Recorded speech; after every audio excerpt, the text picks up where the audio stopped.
I dare say this all comes down to trust. Do they, and I'll just answer for you, they don't. Do they trust the appraiser?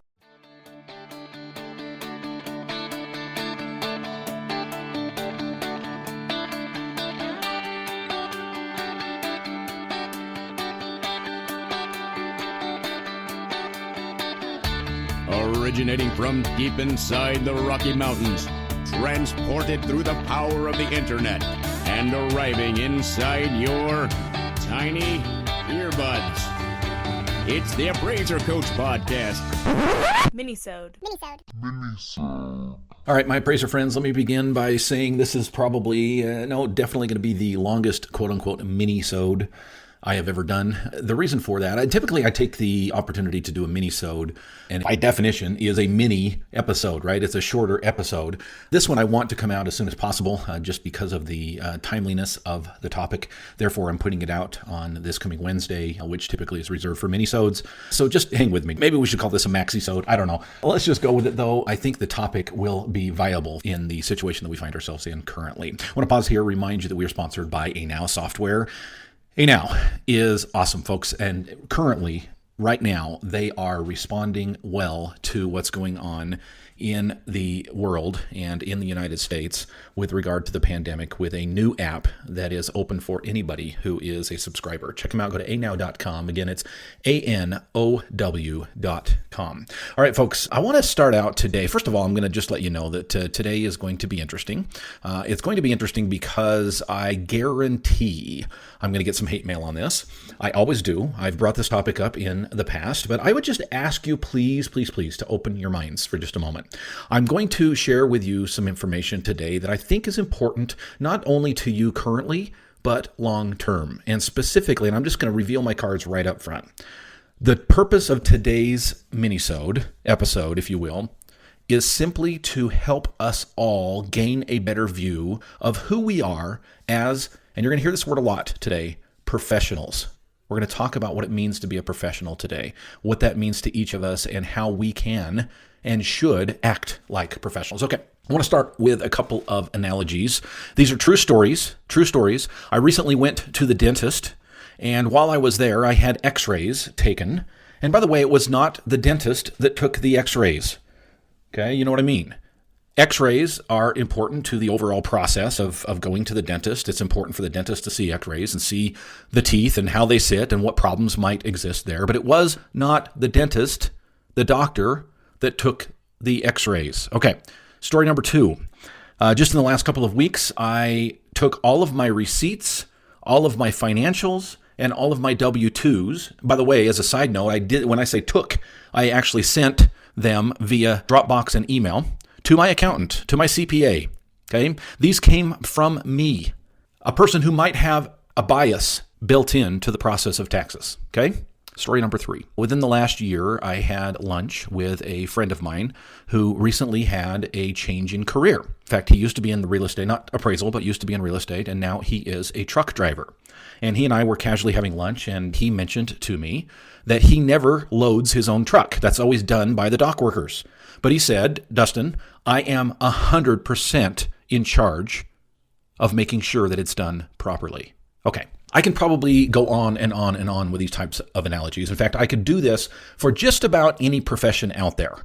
Attorneys, electricians, teachers, retailers, pilots, politicians, journalists, software engineers, real estate agents, and yes, even scientists. These individuals understand what it is to be in a profession and be a professional. They understand where they are of most value, and that's where they spend their time, delegating the rest. Okay, now I realize I'm painting a huge target on my back. I realize that there's a lot of heated opinions out there with regard to what I'm going to talk about. But I would dare say that the daggers that are being thrown at me are more or less by scared and insecure appraisers who really don't understand the value of what they bring to the table. All right, let me establish in the beginning a few facts. First, fact number 1. USPAP does not require an inspection of the subject or comp photos. Let me repeat that. USPAP does not require an inspection of the subject, nor does it require that comp photos are taken. Fact number 2. Fannie Mae does not require comp photos. What? Folks, if you don't believe me, go to a 1004, go to the scope of work section, scroll down, and read it carefully.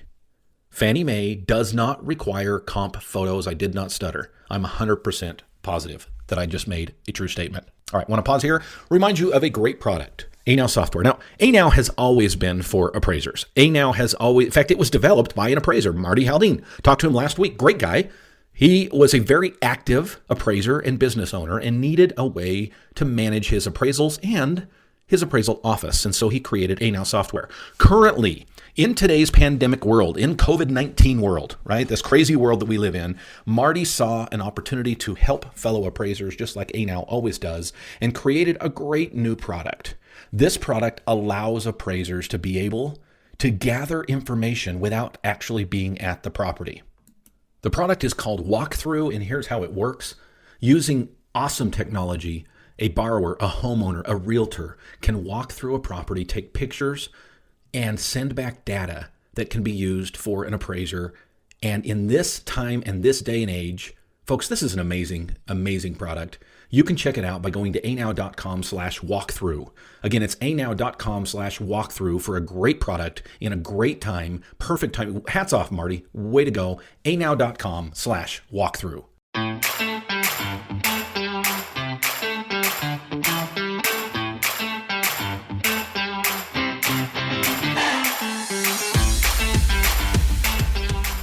All right, folks, as I record this, we are, of course, in the midst of a quote-unquote global pandemic. All right, for a large number of assignments, the scope of work currently is being modified, right? We are not going into as many homes. Many appraisers are refusing, for good reason, to do interior inspections. And so scope of work is being modified to change how we gather subject and or comp data. In many cases, we're not required right now to go out and take pictures of comps, which, by the way, I think right now it's even more dangerous than it has been in the past. I've always been worried that an appraiser is going to get hurt or, God forbid, something worse, going out and driving neighborhoods and rolling down the window and sticking your camera out and taking a picture. We've all had those situations where we've been chased down, where we've had the cops called on us because people don't understand the legality of what we're doing. And I think it's just a dangerous activity. And right now, in the midst of this quote unquote pandemic, we've got kids that are home from school that normally would be in school. We've got more people staying at home. We've got more eyes on what we're doing. And I have heard in the last couple of weeks more stories of appraisers being chased down because they're taking comp photos than I've ever heard of. It's happening because there's more people out there seeing what's being done. Folks, is this something we really need to be doing? Now, I know what I'm about to say is going to cause some heartburn, but frankly, I think you're a minority. Yes, you may be very vocal, you may be very loud, but you're in the minority here. Okay, I want you to just please, and I'm not trying to diminish your opinions. I've heard them 1,000 times. I really have. Dustin, if we change the scope of work now, it's a slippery slope to the quote unquote new normal. And on that, folks, I would say good. Stick with me, okay? Let me lay out my case. For good reason, USPAP requires that we have a good basis to make the conclusions that we make, right? Credible data is the key to a reliable appraisal and a reliable appraisal report. But it's the client who over the years has frankly increased the scope creep and put us in this little box. I hear appraisers complain all the time about scope creep. All the time I hear appraisers complain about all that they're asked to do, all the revision requests, all these little things, the pay. I hear this all the time. Customary and reasonable. I'm not getting paid enough. I hear frequently on the blogosphere when people jump on Facebook and these other groups and they show these fees and they complain, can you believe this? How offensive. I can't believe they asked me to do this appraisal for X amount. And they go off and off and off. And we're so upset about the amount of work that we're asked to do and the little pay that we get paid to do it. Folks, if you are in that camp, I'm talking to you today. And I would just ask that you have an open mind, because the norm and what we do right now doesn't necessarily have to be sometime. And by the way, this is just the way I've always been. I don't know what it is, but I've always been a contrarian. I've always looked for ways to look outside the box. And I don't mean contrarian in a negative sense. I mean when the crowd is running one way, you can see Dustin Harris running the other way. That's just the way I am. I always am looking for another way, a different way. The crowd does not appeal to me. So with that background, if you will just be patient with me over the next couple of minutes, let me just lay out what I think is a reasonable argument as to why it's not always necessary for the appraiser, him or herself, to be inside the subject property. Why it's not always necessary for the appraiser, him or herself, to drive past, roll down their window, stick their camera out, and take a stupid picture. Folks, I would dare say this comes down to trust. Remember what I said early in the podcast that Fannie Mae does not require comp photos? It doesn't. Read the certification. Now, for those of you who are not going to take the time, no, you screw it. I was going to tell you what the certification said. If you care enough about it, you'll go back and look at it. Go to a 1004. You've got one in front of you right now. Go to the scope of work. This is the pre-printed form, the one that you can't change, the scope of work. Read it. You sign it every time you sign a URAR, every time you sign a 1004. It says nothing about taking comp photos. Nothing. I dare say this all comes down to trust. Do they, and I'll just answer for you, they don't, do they trust the appraiser? If the appraiser feels it's necessary to drive the neighborhood and drive the comps, all the picture does is say, yep, I did it. See, here, mommy and daddy, I did my work. I did my chores. Can I get a sticker on my head yet? That's all we're saying. A required certification stating the appraiser personally, that's the keyword, inspected the property is all about trust. That's all it's about. An engagement letter requiring current comp photos is all about trust. And frankly, folks, they don't trust us. And I dare say some of us have given them reason to not do so, unfortunately. Now, settle down, Dustin. Back up for just a second. Are there good arguments for the appraiser personally seeing the inside of a property? Of course there are. A couple things that come to mind. REO properties. Very difficult to perform a credible appraisal, in my opinion, for REO purposes without putting boots on the ground. I do a lot of luxury homes. And there's some things I see in these luxury homes that would be very challenging, difficult to understand if I wasn't boots on the ground being in that home. Those are just two examples of good arguments that the appraiser probably should consider seeing the inside of the property. Are there arguments for driving comps? Yes, folks. Don't get on the comments and talk, well, what about the water tower that was photoshopped out of the ML? I get it. I've heard it 1,000 times. Are there arguments for driving comps? Sure there are. When it comes to, speaking of Jackson, there's a little subdivision right outside Jackson Hole where the elevation and the view is a big deal. And if you're down here versus up here, frankly, driving that neighborhood is probably an important part of the process. Probably should be included in the scope of work. Incidentally, as a side note, that's a gated community, so you can't go in there legally anyway. I say legally. All right. I'm not saying that we should never inspect homes and we should never drive comps. Please don't misunderstand me. I'm not saying that. I am trying to make the argument that the appraiser, the professional, should be allowed to make that call because we are professionals, because we know when it's warranted and we know when it's not. Now, think about it. I do a lot of private appraisals. I love private appraisals. And one of the reasons I love them is because people, my clients, trust me. Okay, there's that word again. Trust me to make the right decision. Sometimes someone will call me and ask me for a full appraisal, and I often talk them down to a desktop or a drive-by. Ma'am, it's really not necessary for me to drive 2.5 hours one way to walk through your property. I can get a very good view of what's there using technology, using you as a resource. Folks, that's a private appraisal. When I, as the professional, can make suggestions to the client. Now, ultimately, it's the client deciding whether they want a full GPAR or whether they want a restricted report on a letter format. But as the professional, I know when something's warranted and I know when it's not. I don't remember the last time I drove comps and took pictures for a private appraisal. It's hardly ever necessary. Yet for lending, because of trust issues, we do it time and time and time again. My point is, each assignment is unique.